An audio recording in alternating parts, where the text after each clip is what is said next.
মা গে মা 65,000 টাকা বিল এ মারা বাড়ি ঘর বিক্রি করে দিতে হবে ওই ছোড়া ফোন না করলে হবে না। তো পুরো পাড়ার কারেন্ট আমি কাটছি রে ধারা বুঝতালি তো ইয়া হাত দিয়ে তার না কাটতে বলে আমি দাঁত দিয়ে তার কাটবো বুঝতালি তো রাখ শালা শালা আমার সাথে পাইতারামু বাপু মানে কাজের সময় ফোনের অভাব থাকে হ্যালো স্যার আমি বিদ্যুৎ বিভাগ থেকে মারুল বলছি। আবে আমার 65,000 টাকা বিল কি করে এলো বে? তো তুই আমাকে কি বলছিস বে তোর আমি সতীন নাকি বাড়া তুই বিদ্যুৎ বিভাগে কাজ করিস তোকে বলবো না তো কাকে বলবো বে? বিদ্যুৎ বিভাগে কাজ করি বলে যা ইচ্ছা তাই নাকি বে হ্যাঁ তুই ব্যবহার করেছিস বলে এসছে বাড়া 65,000 টাকার কারেন্ট তো আমি পুরাইনি কি ব্যাপার বে? পুরো পাড়ার বিল আমার খাতায় ফেলে দিয়েছিস নাকি? আরে শালা অদ্ভুত প্রাণী 20,000 টাকা তোর বিল আসছে তুই 1 বছর বিল ভরিস নি 45,000 টাকা তোর ট্যাক্স বসেছে দিয়ে 65,000 টাকা 45,000 টাকা ট্যাক্স কি ব্যাপার বে? তোর পিতলের ট্রান্সফরমার লাগা আছে নাকি?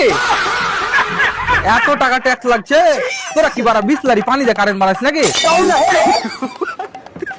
আবার তুই কি বলতে চাচ্ছিস বে না তুই সাপ সাপ বল তুই কি বলতে চাচ্ছিস কি চাহাবো আবার বিলটা কম করে চাহাবো? তুই এমন করে বলছিস মনে হচ্ছে চুম্মা চাহাচ্ছি বে? আই চুম্মালয় কারেন্টে 7 লাখ ভোল্টেজ ঝটকা দিচ্ছি আই তাহলে বেশিক্ষণ রাখিও না 1 মিনিট পর তার টেনে লিও। শালা কে বুবে শালা সকাল সকাল কালায় রুটি খেয়ে ফোন করেছে নাকি